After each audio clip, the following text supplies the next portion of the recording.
Crush tissue lehenga అండి. ఈ particular ఫ్యాబ్రిక్తో మేము ఆల్రెడీ ఒక లెహంగా చేసాము which is in green colour and ఇంకొకటి పింక్లో ఫ్రాక్ చేసామండి. కొంచెం బార్డర్లో డిఫరెన్షియేషన్ ఉండొచ్చు బట్ క్లాత్ అనేది సేమ్ అండి.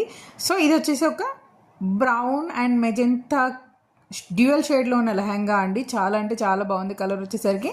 అండ్ బార్డర్ వచ్చేసరికి లైక్ ప్యారెట్స్ బర్డ్స్ వచ్చాయన్నమాట. అండ్ ఎడ్జ్లో కట్ వర్క్ లా ఉంటుంది డిజైన్ అనేది. చాలా అంటే చాలా బాగుంటుంది. ఇది పర్టికులర్ ఈ క్రష్ టిష్యూ అనేది చాలా ట్రెండ్లో ఉంది. అండ్ దీనికి బ్లౌజ్ అయితే సూపర్ సూపర్ సూపర్ హైలైట్ అని చెప్పొచ్చు. ఇది కూడా క్రష్ టిష్యూ ఫ్యాబ్రిక్ అండి.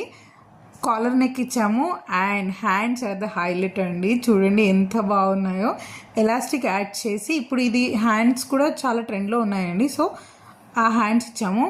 అండ్ నెక్ వచ్చేసరికి ట్రయాంగిల్ షేప్ నెక్ అండి. ఇక్కడ మీకు బో ఉండడం వల్ల ఆ వెయిట్కి ఆ ట్రయాంగిల్ షేప్ అనేది క్లియర్గా తెలియట్లేదండి. బట్ ఇది ఒక ట్రయాంగిల్ షేప్ నెక్ అండి. ఈ బ్లౌజ్కి బో అండ్ హ్యాండ్స్ చాలా హైలైట్ అండి.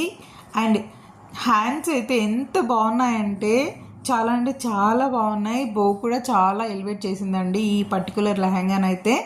అండ్ మీకు ప్రాబబ్లీ చున్నీ అవసరం లేదండి. అండ్ ఇంకొక విషయం ఏంటంటే ఆ 2 కలర్స్ మంచిగా ఒకదాన్ని ఒకటి కాంప్లిమెంట్ చేసుకుంటున్నాయండి. ఆ magenta brown shade and blue చాలా అంటే చాలా బాగుంది. నేను మీకు లాస్ట్లో పిక్స్ కూడా యాడ్ చేశాను. కావాలంటే మీకు ఫర్దర్ క్రియేషన్స్లో ఈ యొక్క ఐడియాని యూస్ చేసుకొని మీరు కూడా మీ లెహంగాని బ్యూటిఫుల్గా టర్న్ అవుట్ చేసుకోండి.